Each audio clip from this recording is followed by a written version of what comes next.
que la seguridad no es únicamente poner más guardias y poner más cámaras, sino que tiene una relación directa con la humanidad de la ciudad que hablábamos antes.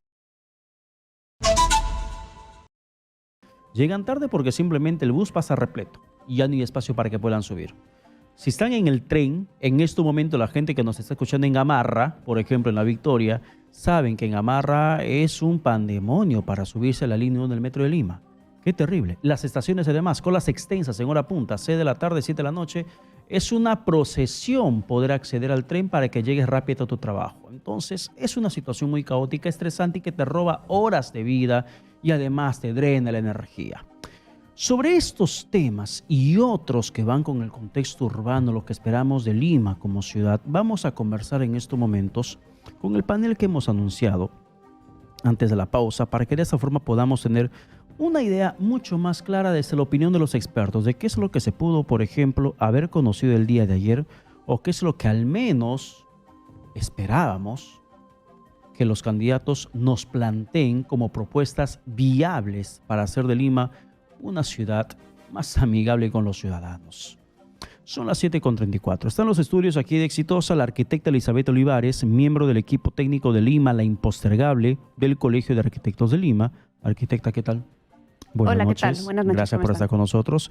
Enrique Castro Vargas, también especialista en seguridad ciudadana, se encuentra con nosotros. Buenas noches. Muchas gracias, señor Castro, por estar aquí. Yo quiero comenzar con usted, arquitecta, respecto a lo que vio y escuchó del debate del día de ayer.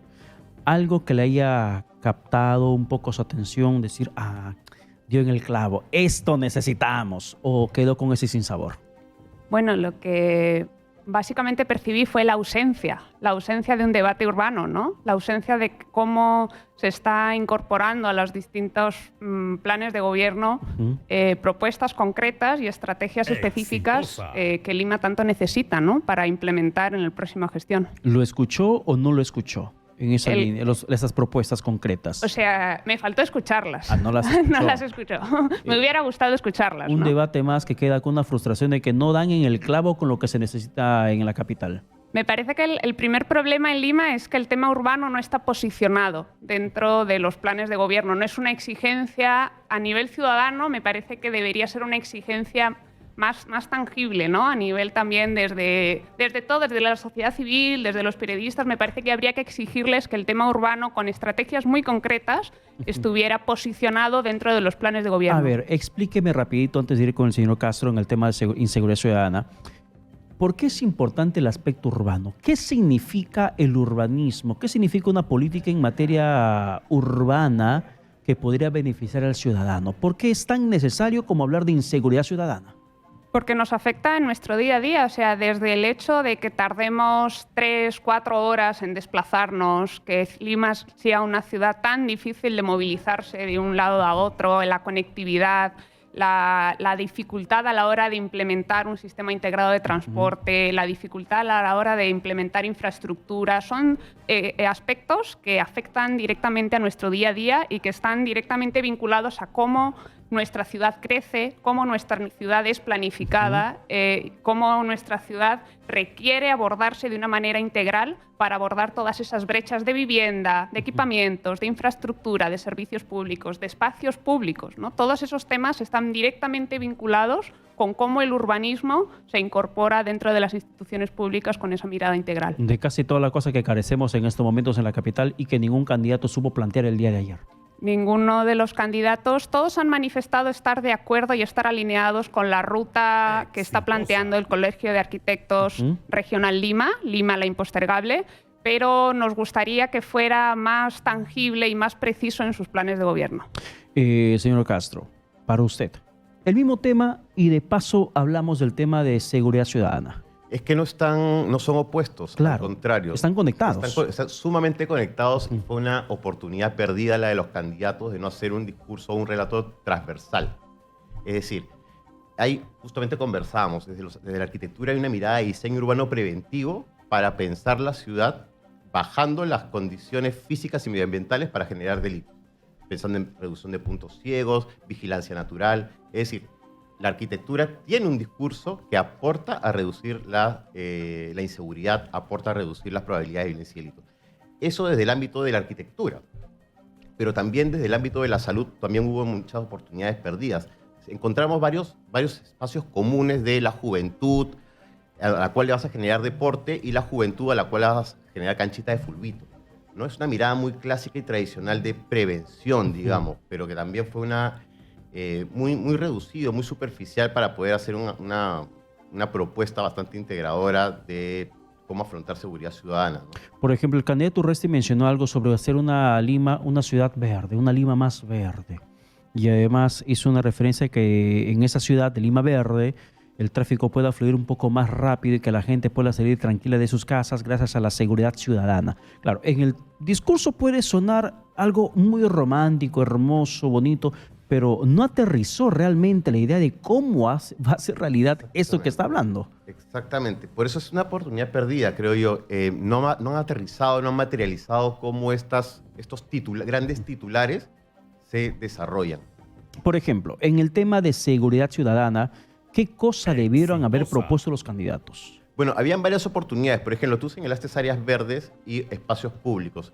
Y el candidato señaló o utilizó esa pregunta para decir que antes de llegar a eso había que instalar varias acciones de seguridad ciudadana. Pues es incorrecto porque son consustanciales. O sea, tú mejorando el espacio público mejora la seguridad ciudadana. También cuando se señala la presencia de zonas rosas y se disminuye o se reduce el problema, es un desconocimiento en realidad del fenómeno, porque son no las zonas rosas como grandes espacios antiguos, ¿no? Guatica o 5 y medio, estos lugares grandes, sino como estas redes de trabajo sexual que están sido copadas por organizaciones fácticas, ha generado homicidios, delitos patrimoniales, venta de drogas, feminicidios, lesiones. Entonces no es poca cosa. ¿Me entiendes? Son problemas causa que los candidatos no los están viendo, entonces los están desmereciendo en pro de la gran obra, porque hay una gran coincidencia en instalaciones de justicia rápida, pero en principio no es función municipal, me parece, y en segundo lugar, la justicia, la mejora de la justicia acelera el proceso, no reduce el delito, ¿no? Entonces, lo que ha generado, por ejemplo, la nueva justicia procesal penal que tenemos en el país es reducir el número de procesados y aumentar el número de condenados. Es decir, hace la justicia más célere, no reduce el fenómeno. Entonces, han perdido oportunidad para hablar sobre esto. Yuri Castro, de Perú Libre, el candidato a la alcaldía, mencionó que él sueña con tener una Lima más humana, más inclusiva, una Lima donde los limeños nos sintamos felices para vivir. ¿Cómo hacer realidad? Usted no es la candidata, pero ¿cómo se interpreta este mensaje que dio el candidato de Perú Libre el día de ayer para hacerlo realidad?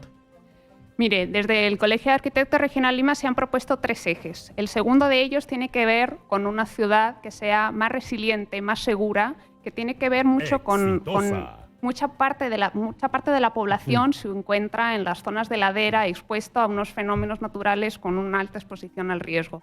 Y precisamente en otras gestiones, de forma muy fragmentada, se han venido implementando programas para mejorar la calidad de vida en las zonas de ladera, pero sin embargo, como no hay un pacto técnico que vaya por encima de las gestiones, cada vez que hay un cambio de gestión se fragmenta y las intervenciones son muy fragmentadas. Hay que posicionar ese tema a nivel de riesgos, a nivel de resiliencia y de mejora de las condiciones de vida de toda esa población con una continuidad en las gestiones. Hay que implementar programas que no sea una losa, una escalera. Hay que hacerlo de una manera integral que mejore las condiciones de vida, indicando con un programa estable que genere continuidad y genere confianza entre las instituciones y la ciudadanía. Pero ¿cómo sería realmente eso viable? Porque cuando uno se habla de la zona ladera, se habla de las zonas altas de la capital, de la gente que habita los cerros, por ejemplo, solucionan el tema con las escaleras y con la iluminación. Y asunto acabado. ¿Cómo hacer realidad un cambio en esa política que vuelva más humana la atención municipal hacia esas poblaciones?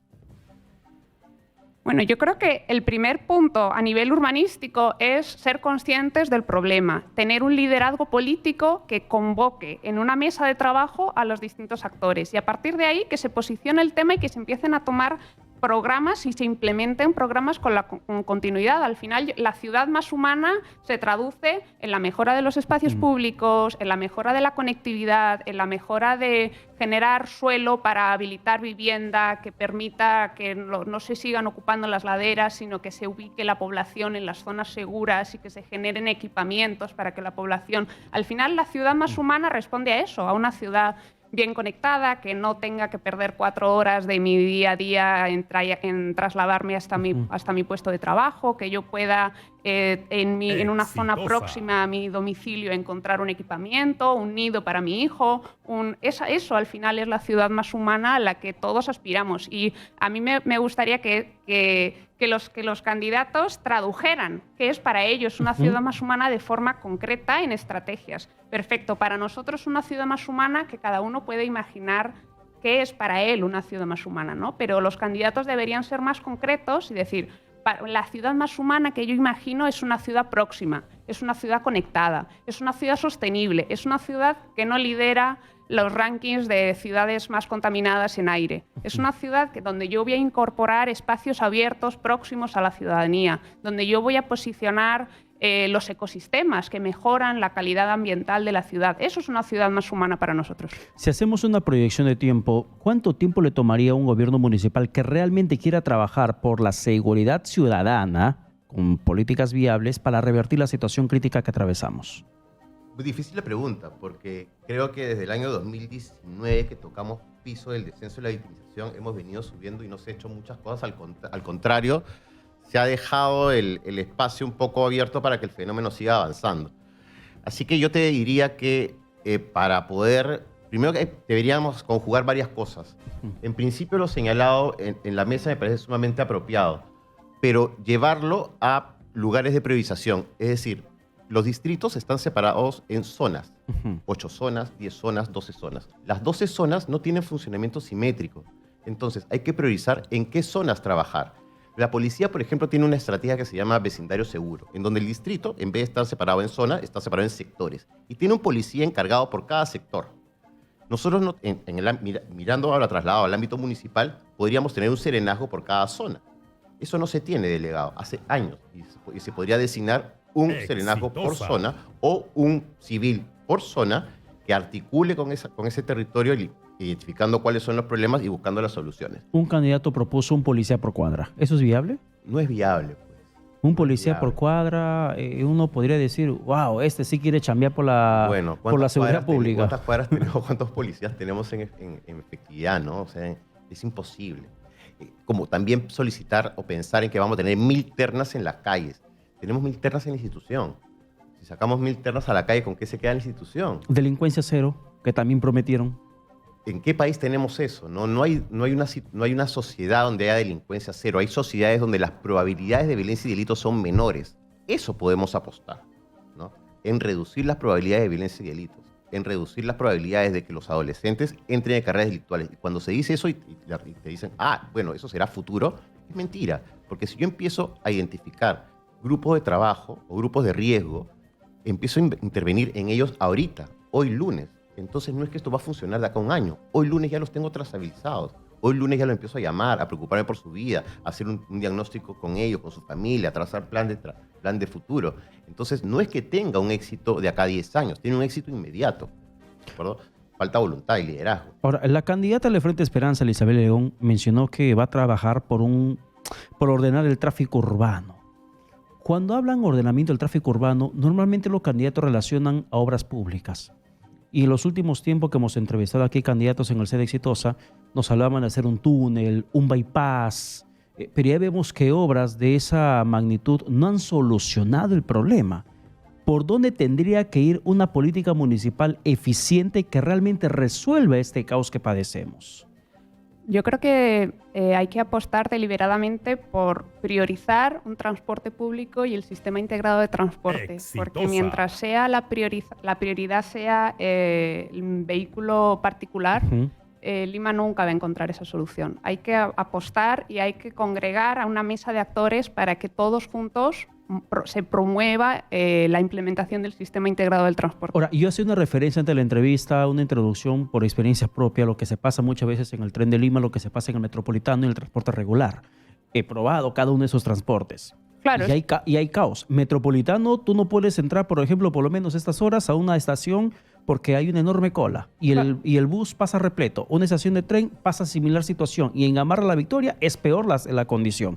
Entonces, ¿cómo realmente el transporte público podría revertir este caos? Es que no tenemos un sistema, tenemos una línea por un lado, otra línea por otro, pero poco a poco es necesario priorizar y posicionar una red, un sistema integrado que permita combinar, por un lado, el metro, que está implementándose poco a poco, los corredores, el sistema, y que conformen una red intermodal de sistemas, de un sistema integrado intermodal de transporte, ¿no? Sin embargo, también tenemos que ser conscientes de que es bien complicado ese sistema integrado de transporte por la manera en la cual Lima ha venido creciendo como ciudad. Y si seguimos conservando este patrón de crecimiento, va a seguir siendo, estamos replicando el problema. Nosotros hemos venido creciendo como ciudad en lotes chiquitos, de muy baja densidad, y eso a la hora de resolver con estaciones que abastecen a tan poca población se vuelve muy complicado.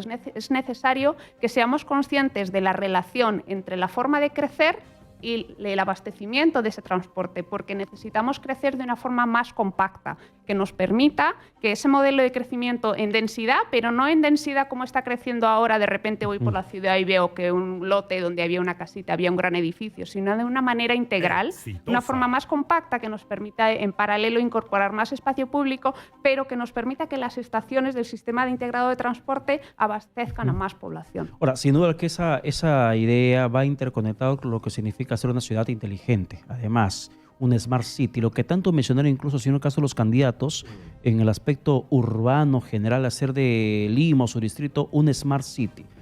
Pero todos enfocaban la Smart City al tema de la inseguridad ciudadana, interconectando las videocámaras de la bodega, de la tienda, del colegio, a una sola central de la policía para que se pueda monitorear. ¿Eso es técnicamente viable? Es difícil, ¿ya? Pero es un sueño que se puede... ¿Por qué es difícil? ¿Por qué no sería viable? Porque no digo que no sea viable, digo que es difícil, porque durante todos estos años muchos se han comprado diferentes equipos con características técnicas no necesariamente compatibles, ¿de acuerdo? Los gobiernos regionales han comprado a los serenos, han entregado a las policías de los serenos radios, por ejemplo, unas que son Tetra y otras son P29. Funcionan con antenas distintas. Por eso es que vas a ver a un operador con más de una radio en terreno. Lo mismo con las cámaras. Cuando he sido director general de Seguridad Ciudadana, he querido trabajar esto por mancomunidades, como Mancomunidad Lima Este, Mancomunidad Lima Norte, que la dejamos un poco atrás porque había demasiada complejidad. Pero en la Mancomunidad Lima Este, por ejemplo, que tiene a La Molina, que tiene un montón de plata, y con otros distritos que no la tiene tanto, buscamos ver la manera de interoperabilizar, pero los equipos técnicos tienen características distintas. No es tan sencillo esto. Pero hay otra cosa adicional. El Smart City es un sueño tecnológico, pero de nada sirve la tecnología si no tienes humanos capacitados, individuos, ciudadanos y ciudadanas capacitados y con competencias para poder hacer uso de esta tecnología y sobre todo para poder interpretar la tecnología.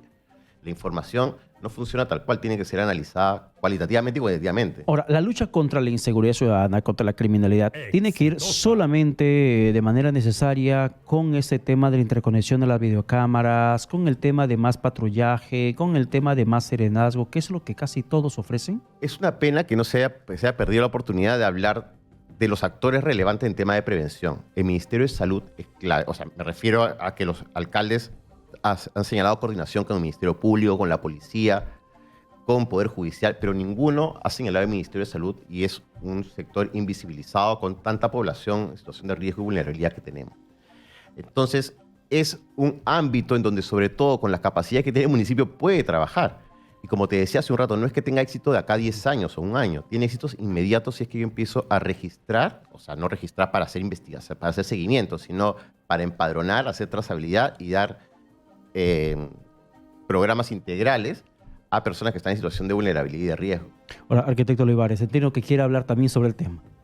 Bueno, a mí me parece que amerita poner sobre la mesa ejemplos de otras ciudades, por ejemplo Medellín, que era una de las ciudades con mayor violencia y criminalidad de América Latina y que a través de una apuesta deliberada por los espacios públicos de calidad, los equipamientos, la educación, el urbanismo social, logró revertir esas tendencias. Entonces, a mí me parece como hay aprendizajes que podemos rescatar para incorporar y entender que la seguridad no es únicamente poner más guardias y poner más cámaras, sino que tiene una relación directa con la humanidad de la ciudad que hablábamos antes. Bueno, yo no, siempre que entrevistaba candidatos hasta la semana pasada, preguntaba la parte preventiva, esperando al menos una respuesta en la que vaya en el sentido educativo, pero nadie la da. La parte preventiva se reduce de casi todos los candidatos al aspecto de deporte. Haremos deporte con los jóvenes y listo, prevenimos la delincuencia. Urbanísticamente, Exitosa. ¿cómo se puede prevenir el tema de inseguridad ciudadana?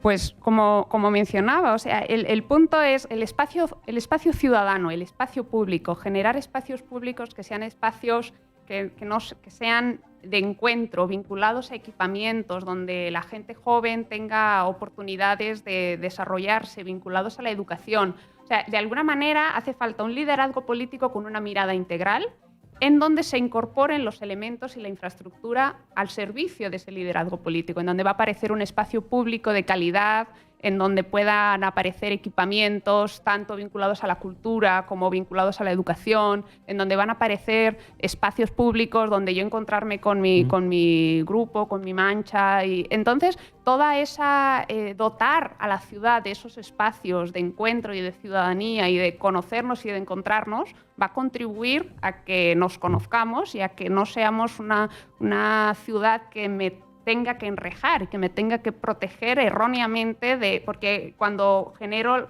las rejas de alguna manera, a lo mejor me protejo yo, pero estoy generando una fracción y un corte y estoy generando una avenida, una calle hacia la cual yo me estoy encerrando mucho más insegura, ¿no? Entonces creo que de todas esas experiencias es que tenemos que ir incorporando esos espacios de encuentro para conocernos como sociedad. Y en el tema de crimen organizado, Sí, justamente, porque en el caso de Colombia, por ejemplo, si bien es cierto, hay ciertas reducciones importantes y significativas estadísticamente, uno no puede olvidar que en Colombia hubo un proceso de acuerdo también con el crimen organizado, de encuentro con el crimen organizado, que llegó incluso a significar reducciones en delitos. En Colombia se habla de la donbernabilidad, no necesariamente de la dongobernabilidad, ¿no? Y esto significa porque se acuerda con el crimen organizado. Las experiencias en otros países es importante verlas, pero hay que mirar también la nuestra. Hay una, sobre todo, interesante en Holanda, que tiene que ver con el diseño urbano, que la policía participó para que en las construcciones de las casas mirar que sean más seguras las entradas, las cocheras, y eso terminó siendo un criterio de licencia de construcción en Holanda, para construir obra pública, obra privada con criterios de seguridad ciudadana.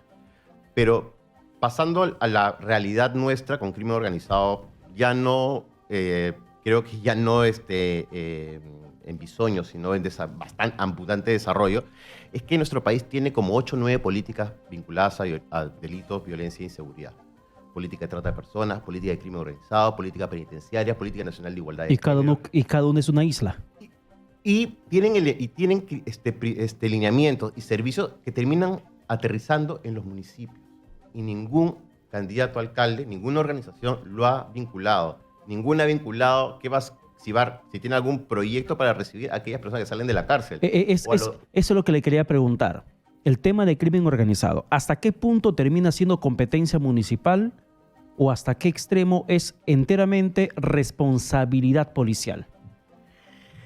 Es que es responsabilidad policial en términos rigurosos y rudos, pero en términos reales es más complejo y la municipalidad tiene información para entregar para que se haga mejor investigación criminal. Puede hacerse una sinergia. Así es.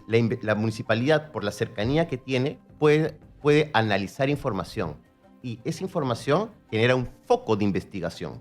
Ese foco de investigación ya no lo hace la municipalidad, pero ¿quién permitió la generación de ese foco de investigación? La información de la municipalidad. Y eso se hace a través de un equipo técnico multidisciplinario, que tampoco nadie lo ha mencionado, y en donde existen otras experiencias, en donde hay arquitectos, hay cientistas políticos, hay antropólogos, hay estadistas, hay comunicadores que están en calle haciendo estos trabajos y analizando luego en gabinete la información. Que claro, ellos no terminan haciendo investigación criminal, pero se la pasan al Ministerio Público, se la pasan a la policía especializada. Y eso no ha estado en el relato de los candidatos ni de las organizaciones, y sí ha habido más bien un peligroso discurso de hacer inteligencia municipal. Y eso puede terminar siendo un delito, o puede ser más bien un aporte al abogado del posible imputado para que luego se libre. ¿no? Si es que yo empiezo a hacer seguimiento, fotografía, y resulta que es un delincuente, y presento eso como antecedentes y pruebas, bueno, esto, ¿quién te ordenó para que hagas esto? Esto está fuera de la ley, entonces se cae el expediente y con ello favorezco al delincuente. Claro, porque había una propuesta de hacer un terna municipal en ese sentido. Pero quiero terminar con usted, arquitecta, de algo que también creo que casi todos los candidatos adolecen cuando hablamos de tema humanidad. ¿Cómo hacer de Lima o de cualquier ciudad una más inclusiva, realmente inclusiva, donde muchas veces las personas con discapacidad o con otras deficiencias no se sienten parte? Yo creo que tenemos que abordar un enfoque de cómo abordar la planificación urbana de Lima de forma que reduzca la inequidad y las desigualdades que existen entre los distintos sectores de la ciudad. Tenemos una ciudad muy fragmentada, que muchas de las competencias a nivel del gobierno metropolitano están transferidas o bien al Ejecutivo, al Gobierno Nacional, o bien a los distritos, y esa fragmentación entre todos los distritos cada día hace que sean las diferencias mayores entre los distintos distritos. Y desde mi punto de vista, abordar la metrópoli como un todo de forma más integral va a permitir abordar la inequidad tanto a nivel de igualdad urbana como a nivel de mejoras urbanísticas, que entre los cuales van a poder abordar la inclusividad social y la inclusividad a nivel de accesibilidad universal, como usted me planteaba. O sea, creo que es necesario abordarlo con un enfoque más integral a la ciudad, no fragmentada a pedacitos, porque hay muchos de los retos que requieren que no se acabe el límite donde llega el distrito, sino que a nivel de conectividad, a nivel de homogeneidad en la calidad de los espacios públicos, a nivel de que la calidad sea A1 en todos los niveles, en todas las zonas del área metropolitana de Lima y no solo en algunos lugares privilegiados, creo que va a ser el punto de partida. Muchísimas gracias por estar con nosotros, arquitecta Elizabeth Olivares. Señor también Enrique Castro, gracias por estar con nosotros. Muchas gracias. Gracias por su participación, por analizar un poco lo que fue el debate del día de ayer y lo que tendría que ser realmente un gobierno municipal para tener una mejor ciudad de Lima, que todos merecemos.